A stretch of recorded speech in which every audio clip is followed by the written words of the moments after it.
Hey guys, welcome back to our channel. तो आज के इस वीडियो में बात करेंगे विंडोज़ 11 के बारे में। तो फाइनली माइक्रोसॉफ्ट ने विंडोज़ 11 का स्टेबल वर्जन लॉन्च कर दिया है।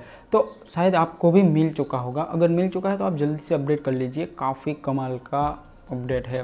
अगर आपको नहीं मिला तो आप इस वीडियो के जरिए आप कर सकते हो, आप मेरे स्टेप फॉलो कर सकते हो।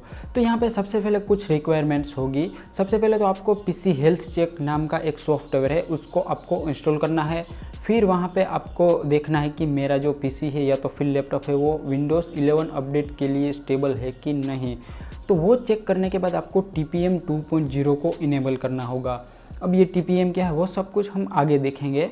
TPM 2.0 को इनेबल करने के बाद यहाँ पे आपको 3 ऑप्शन मिलेंगे, मतलब कि आप किस तरह से अपडेट करना चाहते हो।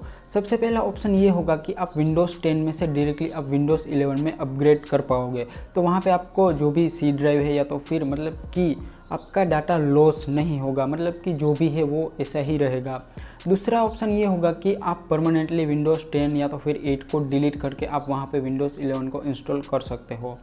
और तीसरा ऑप्शन ये होगा कि आप किसी भी कंप्यूटर से या तो फिर अपने कंप्यूटर में ही आप ISO फाइल डाउनलोड करें, फिर उसको पेन ड्राइव में बूट करें, फिर आप इंस्टॉल कर पाओगे। तो तीसरा ऑप्शन है, उसमें शायद जो भी सी ड्राइव है वो डिलीट हो सकती है। तो यहाँ पे हम पहला जो ऑप्शन है वो यहाँ पे मुझे काफ़ी ज़्यादा अच्छा लगा, मैंने भी इस तरह से ही अपडेट किया है। अब पहले ऑप्शन के लिए आपको विंडोज़ मतलब कि विंडोज़ 10 में से आपको डायरेक्टली विंडोज़ 11 में अपग्रेड करने के लिए सिंपली आपको विंडोज़ 10 को अपडेट करना होगा, मतलब कि उसका जो 20H2 वाला वर्जन है उसको आपको अपडेट करना होगा, तभी आप विंडोज़ 11 में डायरेक्टली शिफ्ट हो पाओगे। तो चलिए अब हम डायरेक्टली डेस्कटॉप पे जाते हैं और देखते हैं कि यहाँ पे हम किस तरह से अपडेट कर सकते हैं। सबसे पहले अगर आप विंडोज़ 10 में से आप विंडोज़ 11 में शिफ्ट हो रहे हो तो आपको विंडोज़ 10 को आपको अपडेट करना होगा।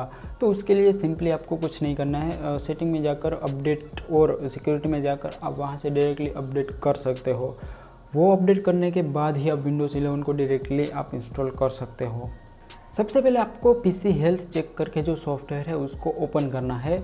अगर आपने इंस्टॉल नहीं किया है तो शायद मैं आपको लिंक भी डिस्क्रिप्शन में दे दूंगा, तो आप वहाँ से डायरेक्टली जा सकते हो। अब मैं यहाँ पे ये विंडोज़ 11 है।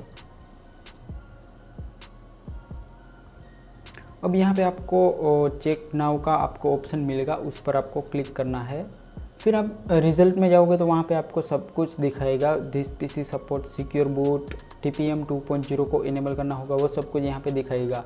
और ज़्यादा कुछ ज़रूर नहीं है, यहाँ पे आपको ग्रीन टैप आपको राइट मिल जाएगा, तो आपको ये सब कुछ पता कर सकते हो। तो फिर अगर आपका पीसी इसके लिए स्टेबल है तो आपको सिंपली देखना है कि मेरे कंप्यूटर में TPM 2.0 इनेबल है कि नहीं।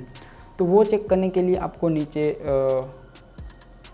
आपको विंडोज़ की प्लस आपको R एक साथ प्रेस करना है।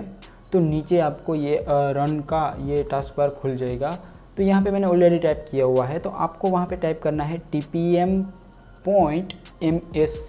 फिर आपको एंटर दबाना है।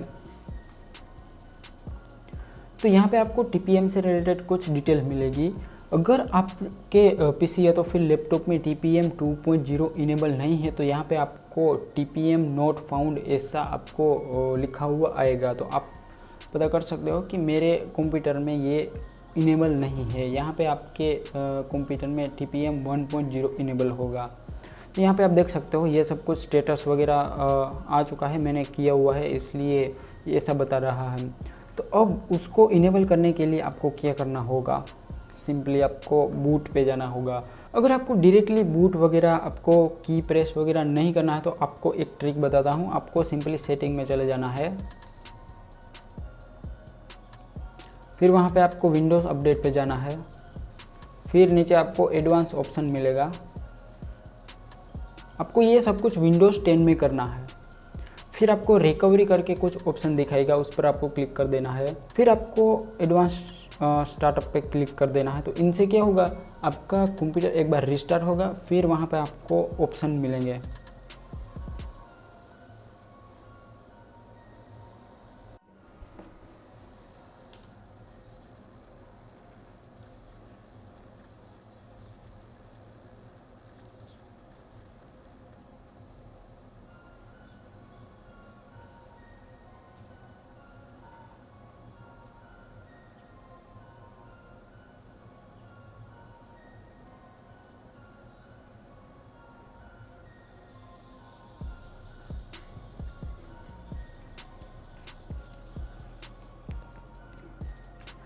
अब आपके पास यहाँ पे कुछ ऑप्शन मिलेंगे, use a device, trouble shoot.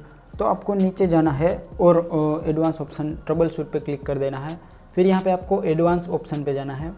फिर यहाँ पे आपको UEFI फर्मवेयर सेटिंग में जाना है।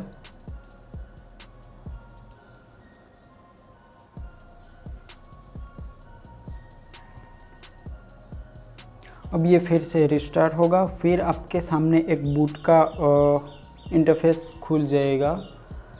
तो अब सिंपली आपको यहाँ पे पेरिफेरल्स में जाना है। यहाँ पे अगर आपके पास AMD का है तो यहाँ पे आपको कुछ अलग टाइप का लिखा हुआ आएगा। तो Intel platform trust technology PTT यहाँ पे मेरा ये इनेबल है, तो आपको ये इनेबल करना होगा, तभी आप ये सब कुछ कर पाओगे। तो इसको इनेबल करने के बाद आप TPM 2.0 का आप आनंद उठा पाओगे।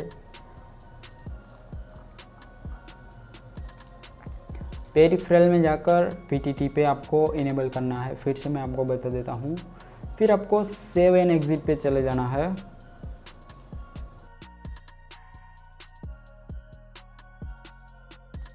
अब TPM 2.0 को इनेबल करने के बाद आपको सिंपली क्रोम पे जाना है। वहाँ पे आपको लिखना है डाउनलोड विंडोज़ 11, या तो फिर आप विंडोज़ 11 अपडेट भी लिख सकते हो। उनकी आपको ऑफिशियल वेबसाइट पे चले जाना है।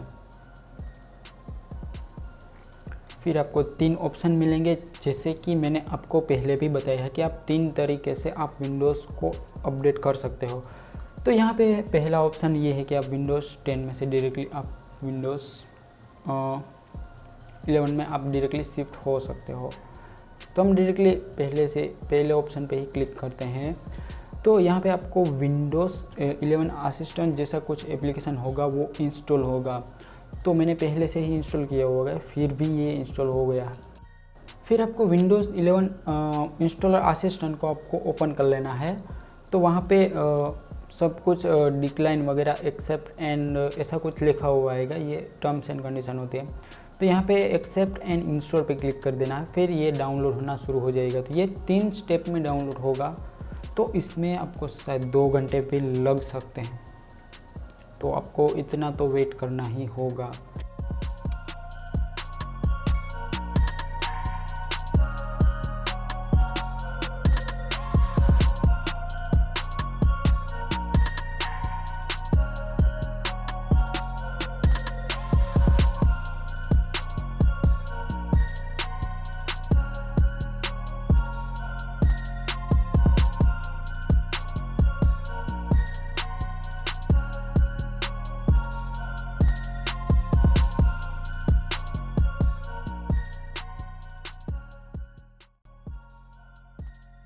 फाइनल इंस्टॉल करने के बाद विंडोज़ 11 कुछ इस तरह से दिखता है।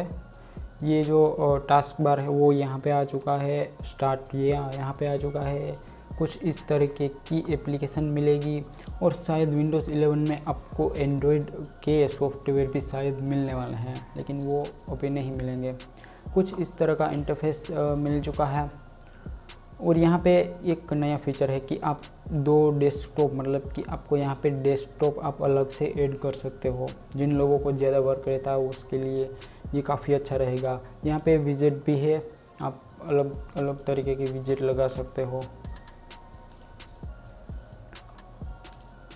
ये कुछ रिफ्रेश का इंटरफेस चेंज हो चुका है, यहाँ पे ऑप्शन भी मिल गए हैं। और अब फाइल में जाते हैं तो यहाँ पे भी इंटरफेस बदल चुका है, काफ़ी कमाल का आइकन है। बाकी आपका पुराना डाटा लॉस नहीं होगा। अगर आपको विंडोज़ 11 में मतलब कि बहुत अच्छा नहीं लग रहा है, आपको विंडोज़ 10 में फिर से जाना है, तो आप वो भी कर सकते हो।